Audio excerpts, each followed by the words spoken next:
अस्सलाम वालेकुम। Welcome to my YouTube channel. मैं हूं आपका टीचर समील और आज है हमारी क्लास नंबर 10 एक्सेल की। कल हमने क्लास नंबर 9 में देखा था इक्वेशन कैसे ऐड करते हैं और उसकी कौन कौन सी इक्वेशन है और हम बाय डिफ़ॉल्ट कौन कौन सी यूज़ कर सकते हैं, और अगर उनमें से कोई इक्वेशन या कोई सिंबल हमें ना मिले तो हम उसको कैसे इंक इक्वेशन से बना सकते हैं। आई होप कल की क्लास आपको समझ आ गई होगी और आपने प्रैक्टिस भी की होगी। आज की क्लास हमारी छोटी सी है, सिंपल सी है। आई होप आज की थ्योरी की क्लास हमारी लास्ट होगी। उसके बाद एक दो दिन जो रिमेनिंग फार्मूलाज हमारे रहते हैं लिस्ट वाला, और जो एक दो हैं वो हम करके एक्सेल को वाइंड अप करेंगे, ख़त्म करेंगे और फिर नेक्स्ट मूव करेंगे ग्राफिक डिज़ाइनिंग की तरफ। ठीक है, जो कल हमने देख लिया था फार्मूला वगैरह कैसे ऐड करते हैं, और आज की हमारी क्लास जो है वो पेज लेआउट के बारे में है कि पेज का साइज़ को कैसे हम बड़ा या छोटा कर सकते हैं। जो मैंने हर क्लास में तकरीबन आपको बताता हूँ कि जो डॉटेड लाइन है कंट्रोल पी करके हम चेक करते हैं उसको कैसे मैनेज किया जा सकता है। अगर आपका डाटा है वास्ट है तो उसको हम एक पेज में कैसे एडजस्ट करेंगे वो हमने आज देखना है। तो लेट्स स्टार्ट। ये हमारी एक्सेल की शीट है, ठीक है, जो कि मैं हर दफ़ा ब्लैंक शीट ही लेता हूँ। इंसर्ट वाला ये सारा हमने ऑप्शन जो है पढ़ लिया, ठीक है। उसके बाद आता है पेज लेआउट। पेज लेआउट का मैं आपको यही कहूँगा कि आप कंट्रोल पी करके उधर से जो आता है आप उधर से सेटिंग चेक करें, ठीक है। ये हमारे पेज का साइज़ है, A4 होता है, ये लेटर साइज़ होता है जो हम मार्केट से करवाते हैं, ठीक है, प्रिंट करवाते हैं। उसके बाद जब कंट्रोल पी करते हैं यानी कोई डॉक्यूमेंट्स आपने तैयार किए हैं तो उसका ज़ाहिर बात है आपने प्रिंट भी लेना होगा। ये इधर आपसे पूछेगा कि आपने नंबर ऑफ़ कॉपीज़ कितनी लेनी है, 1 2 3 या एक पेज की कितनी कॉपीज़ लेनी है वो आपने बता देना है। और आपके साथ जो भी प्रिंटर जो आपके लैपटॉप या पीसी के साथ अटैच है वो इधर क्लिक करेंगे, आपका ड्राइवर इंस्टॉल होगा तो वो इसको प्रिंट कर देगा। उसके बाद नीचे थोड़ी सी सेटिंग आ जाती है, पेज की सेटिंग आ जाती है। सबसे पहले ये हमारे पास जो उन्होंने दिए हुए हैं कोलेटेड और अनकोलेटेड। इसका मतलब ये है कि जो आपका पेज है, ये जो पेज इधर शो हो रहा है ये नीचे आपको दिखा भी रहा है 1 2 3, ये 3 पेज अभी फ़िलहाल मेरे यूज़ में है, ठीक है। ये फर्स्ट पेज जो है वो कह रहा है कि मैं इधर बल्कि कोई वैल्यू लिख ही लेता हूँ ताकि कुछ समझ आ जाए। सीरियल नंबर,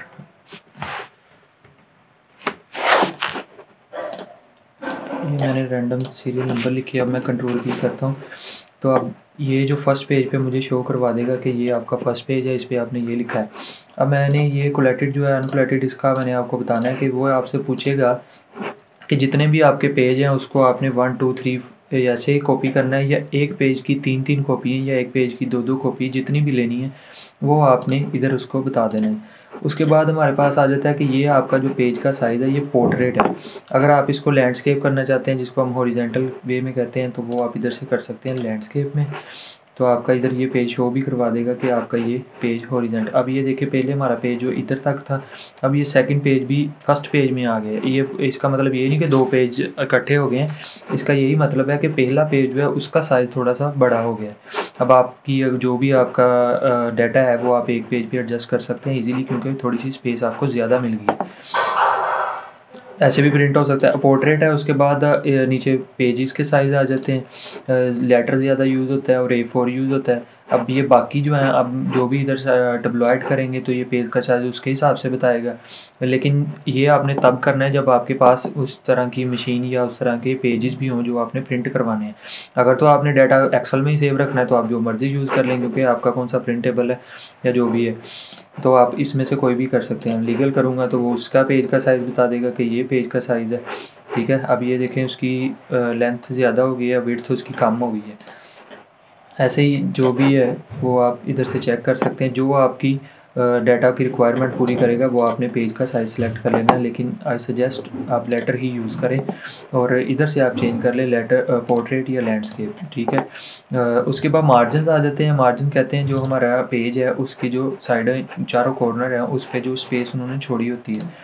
ये अब वो नॉर्मल पे ये बता रहा है टॉप से 0.75 इंचज़ छोड़ी है, बॉटम से भी, और लेफ़्ट से राइट से ये सारी। हेडर फुटर, हेडर ऊपर वाली चीज़ को कहते हैं, फुटर नीचे वाली चीज़ को। अब ये वाइड है, वाइड के हिसाब से वो दे देगा, ठीक है। अब ये जो हमारा ये आप देख रहे हैं सीरियल नंबर, इधर से अगर मैं इसको फर्स्ट सेल में लिखता हूँ, इनकी कॉपी करके मैं इसको फर्स्ट स्टार्टिंग से लिखता हूँ, इधर पेस्ट करते हैं, ठीक है।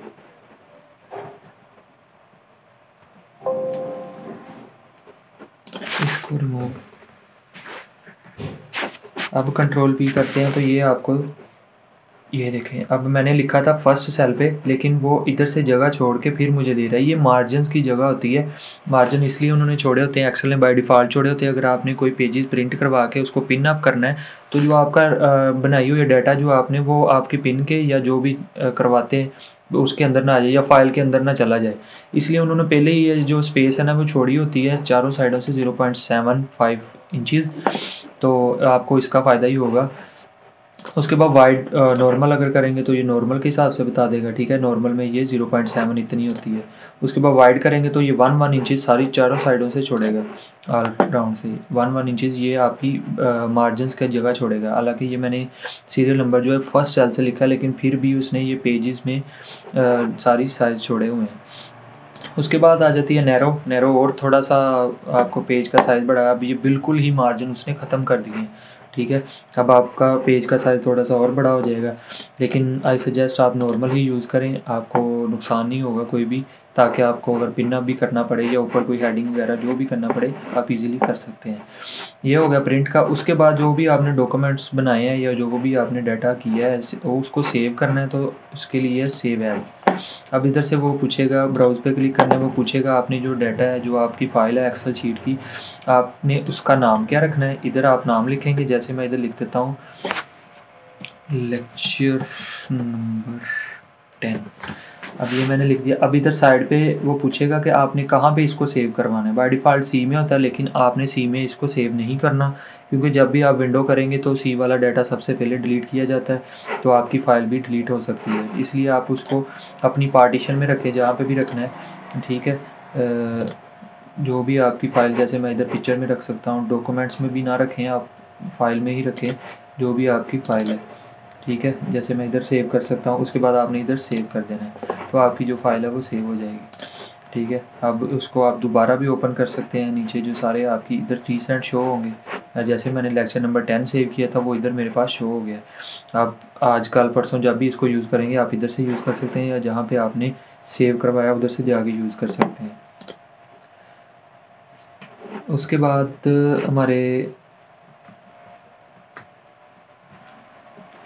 उसके बाद हम कर लेते हैं, अगर न्यू आपने एक्सेल की शीट करनी है तो उसकी कंट्रोल एन शॉर्टकट की है, ये हमारे पास न्यू एक्सेल ब्लैंक शीट आ जाएगी। इसके अलावा अगर आप इधर आ जाएं फार्मूला पे, एक चीज़ और है, अगर पेज लेआउट का आप इधर से पैनल खोलेंगे तो यही चीज़ें वही चीज़ें जो हमने अभी उधर से पढ़ी हैं वही आएंगी, लेकिन एक चीज़ है बैकग्राउंड। अगर आपने पेज का बैकग्राउंड कोई देना है, पिक्चर लगानी है, तो वो आप इधर से लगा सकते हैं। जैसे मैं बैकग्राउंड पे करता हूँ, फिर पूछेगा वर्क ऑफलाइन लेनी है या आपने इंटरनेट से लेनी है। मैं वर्क ऑफलाइन पे क्लिक करता हूँ। अब जैसे मैं ये कीबोर्ड की पिक्चर को सिलेक्ट करता हूँ, अब ये देखिए मेरे पास सारे जो जहाँ पे भी कीबोर्ड का जितना भी साइज़ था वो उसने इधर ऐड कर दिया है, ठीक है। अब इसके ऊपर आप जो भी अपना डाटा रिकॉर्ड ऐड कर सकते हैं, लेकिन वो शो, अगर आप उसका कलर चेंज करें तो फिर ही आपको शो करेगा। मैं इसे वाइट करता हूँ, ये फिर आपको शो करेगा। आप इसकी जो भी करना चाहते हैं, ये पिक्चर बैकग्राउंड के लिए है, ठीक है। आप बैकग्राउंड लगाना चाहते हैं तो लगा सकते हैं, अपनी मर्ज़ी है आपकी, लेकिन ना करें तो ज़्यादा बेहतर है, क्योंकि ऐसे खूबसूरत ज़्यादा लग रहा है। वैसे मर्ज़ी है आपकी जैसे करना है। उसके बाद ये फार्मूलाज आ जाते हैं, ये सारे फार्मूला आप इधर से यूज़ कर सकते हैं जो हमने यूज़ किए हैं। अगर आप इनमें से अलावा कोई आपको ज़रूरत पड़े तो आप इधर से ले सकते हैं, लेकिन आप यही मेथड ज़्यादा बेहतर है। इक्वल लगा के कोई भी फार्मूला जो चाहिए वो आप लिख सकते हैं, ठीक है। मैंने सिर्फ आपको बेसिक समझाया, आप इधर से और भी प्रैक्टिस कर सकते हैं अपनी आसानी के लिए, जो भी आपका रिलेटेड रिकॉर्ड होगा। उसके बाद ये सारी चीज़ें आ जाती हैं, व्यू आ जाता है। रिव्यू जो है ये अच्छी चीज़ है, ये आपके स्पेलिंग चेक करता है, आपकी जो जितना भी आपका डाटा है उसमें कोई स्पेलिंग मिस्टेक होगी तो वो आपको बता देगा कि आपकी इधर से गलती है। उसके बाद वर्कबुक की स्टैटिस्टिक्स है, वो आपको बता देगा इधर कि आपकी करंट शीट जो है वो A7 है, यानी आपका जो डाटा है वो ख़त्म हो रहा है, जो पहली शीट है वो A7 पे ख़त्म हो रहा है। सेल विद डाटा के आपके सेल जो इस्तेमाल में है वो 7 है। टेबल जो है वो आपने कोई नहीं बनाया, फार्मूला भी कोई ऐड नहीं किया, ऑब्जेक्ट आपका एक ही है, एक ही रो पे चल रहे हो। वर्कबुक शीट नंबर 1 है, सेल विद डाटा ये भी वही है, फलां ये सारी आपको डाटा रिकॉर्ड देता है आप जितना भी काम करते हो, ठीक है। ये सारी चीज़ें एक्सेल की थी हमारी, आप इधर से हेल्प भी देख सकते हैं। ऑनलाइन ये इंटरनेट से होती है, ठीक है। आप हेल्प लेना चाहते हैं तो आप इधर से इजीली ले सकते हैं। बाकी सारी चीज़ों का आपने जो भी है बैक से जितने भी हमने लेक्चर किए हैं, हमारे तकरीबन 10 लेक्चर हो गए हैं आज। तो इंशाल्लाह 1 या 2 लेक्चर में अब हम फार्मूला की प्रैक्टिस करेंगे। ये बेसिक चीज़ें जो थी वो मैंने आपको कवर करवा दी हैं। नेक्स्ट जो 1 और 2 लेक्चर इंशाल्लाह उसमें फार्मूला कुछ बनाकर देखेंगे, कुछ सैलरी शीट या कोई अटेंडेंस शीट तो हमने बना ली थी, सैलरी शीट एक कंप्लीट बनाकर देखेंगे, लिस्ट बनाकर देखेंगे जो यूटिलिटी स्टोर या किसी मॉल वगैरह में जो बियंस जो होते हैं उनके लिए इस्तेमाल में आती है, ठीक है। और एक्सेल की थोड़ी बहुत फार्मूले के साथ ही करेंगे कि जो फार्मूले रहते हैं या जो हमने कर लिए हैं उनको यूज़ करके हम कैसे अपने वर्क में ला सकते हैं। ये सारी चीज़ें तो फिज़िकल थी जो मैंने आपको बता दी हैं, ठीक है। आपने इसकी प्रैक्टिस करनी है। जो 10 लेक्चर हमारे आज हो गए हैं एक्सेल के, जिन लोगों ने अभी तक वो पिछले लेक्चर नहीं किए वो आप पिछले लेक्चर स्टडी करें, उसके बाद आप इसकी प्रैक्टिस करें। एक्सेल का हमारा कोर्स आज का इधर तक ख़त्म हो चुका है। हम बस लेकिन 2-3 एग्जांपल करेंगे, मतलब कि 1-2 लेक्चर में जो भी फार्मूला यूज़ करके कुछ बना कर देखेंगे, स्पेशली सैलरी शीट, ठीक है। बहुत से स्टूडेंट ने हमें कहा है कि सर सैलरी शीट बना कर दिखाएं, तो वो हम इंशाल्लाह कल के लेक्चर में इस्तेमाल करेंगे। उसमें फार्मूला परफॉर्म करके देखेंगे जो हमने पीछे पढ़ लिए हैं, ठीक है। आपने इसकी प्रैक्टिस करनी है। ये हमारी आज की क्लास थी। इंशाल्लाह आपसे मुलाकात होगी कल। अपना ख्याल रखिएगा। अल्लाह हाफिज़।